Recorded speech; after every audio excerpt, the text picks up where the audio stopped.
નમસ્કાર, હું છું આપણો દોસ્ત ઠાકોર બળદેવ. મારી યુટ્યુબ ચેનલમાં આપ સૌનું હાર્દિક સ્વાગત છે. કેમ છો બધા બાળકો? મજામાં? સરસ. તો આપણે આપણા જે વર્ષ 2026-27માં ધોરણ 5માં નવોદયની પરીક્ષા લેવાની છે, તો એ પરીક્ષાની તૈયારીઓ આપણે અત્યારથી જ શરૂ કરી દઈએ. કારણ કે આપણે કોઈ પણ કામ કરવાનું હોય તો એનો પાયો મજબૂત બનાવવો જોઈએ. તો 5માં જે 2026-27માં જે નવોદયની પરીક્ષા લેવાની છે, એ નવોદયની પરીક્ષાનો આપણે પાયો મજબૂત રાખશું તો એના પર આપણી જે ઇમારત ખડી થશે એ ઇમારત મજબૂત બનશે. એટલે કે પરીક્ષા નજીક આવશે તો એ વખતે આપણે ખૂબ સારી તૈયારી સાથે આપણે પરીક્ષા આપી શકીશું. કારણ કે આપણી પૂર્વ તૈયારી જો સારી હશે તો એ વખતે આપણે ખૂબ ઓછી મહેનતે કોઈ પણ પ્રકારનો લોડ લીધા વગર આપણે પરીક્ષા આપી શકીશું અને સફળતા પણ મેળવી શકીશું. તો નવોદયની જે આપણે શરૂઆત કરી છે, તો એમાં ગણિત વિભાગમાં જે પ્રકરણ 1 છે, સંખ્યા જ્ઞાન 1, એમાં અગાઉના વિડીયોમાં આપણે એના જે મુખ્ય મુદ્દા હતા સંખ્યા જ્ઞાન 1ના, કે સંખ્યા વાંચન, લેખન, સ્થાન કિંમત, આંતરરાષ્ટ્રીય લેખન પદ્ધતિ, એ મુદ્દાઓ આપણે જોઈ ગયા.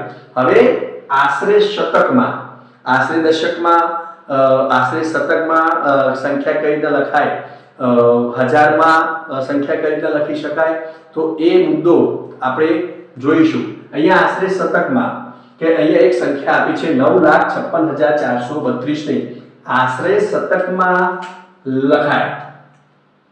આશરે શતકમાં કઈ રીતે લખી શકાય, તો અહીંયા આપણને ઓપ્શન આપે છે 9,56,000, 9,56,500, 9,56,400, 9,56,450.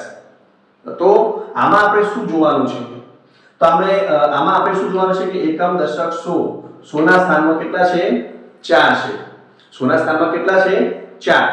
તો આપણે સોના સ્થાન પછીના જે બે સ્થાન છે દશક સુધીના, એ સ્થાનમાં જોવાનું છે કે એ સ્થાનમાં સંખ્યા કેટલી છે. ધારો કે અહીંયા 432 આપે છે, તો અહીંયા જે સંખ્યા છે 100 ઉપર કેટલા છે? 100 ઉપર કેટલા છે? વધારાના 32 છે. કેટલા છે? 32 છે. તો આ સંખ્યા જે આપણને મળી છે, એ સંખ્યા 50 થી ઓછી છે કે 50 થી વધારે છે? આપણે શું જોવાનું છે? જે 100 ઉપરની જે સંખ્યા આપી છે, એ સંખ્યા 50 કરતા ઓછી છે કે વધારે છે? જો 50 કરતા ઓછી હોય તો સોનું સ્થાન એનું એ જ રહેશે. મીન્સ કે સોના સ્થાનમાં 4 છે તો ત્યાં 400 રહેશે. અને જો એ સંખ્યા જે 100 પછીની જે સંખ્યા છે 32, એ 32 સંખ્યા જો 50 અથવા 50 થી અપ થઈ જાય, એટલે કે 50 થી વધી જાય, તો અહીંયા જે આ સોના સ્થાનમાં 4 છે એમાં એક એડ કરી દેવાના. તો ત્યાં 4 માં 1 ઉમેરશું તો કેટલા થશે? 5, એટલે કે 500 સંખ્યા થશે. આપણે ખાસ શું ધ્યાન રાખવાનું કે જો શતકનું સ્થાન માંગ્યું હોય તો શતક પછીના જે બે આંકડા છે 32, એ 32 જો 50 થી નીચે હોય તો સોના સ્થાનમાં 4 ના 4 રહેશે, એટલે કે 400 રહેશે. અને જો 50 થી વધારે હોય, 50 થી વધારે હોય તો એ 4 માં આપણે એક એડ કરી દઈશું અને ત્યાં 5 મૂકીને 500 કરી દઈશું. બરાબર? તો હવે અહીંયા આપણે ઓપ્શન જોઈએ તો અહીંયા 500 થઈ જાય. અહીંયા શું છે? 32 સંખ્યા છે, 32 છે 50 થી નીચે છે. 32 છે શું છે? 50 થી નીચે.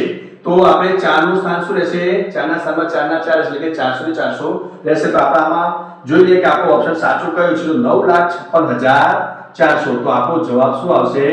9,56,400. કેમ? કારણ કે અહીંયા 32 સંખ્યા છે, 50 થી કેવી છે? નાની છે. 50 થી નાની નીચે છે, એટલે આપણે સોના સ્થાનમાં 4 ના 4 રહેશે, એટલે કે 400 રહેશે.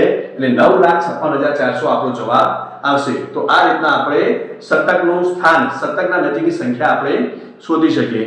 જય માતાજી.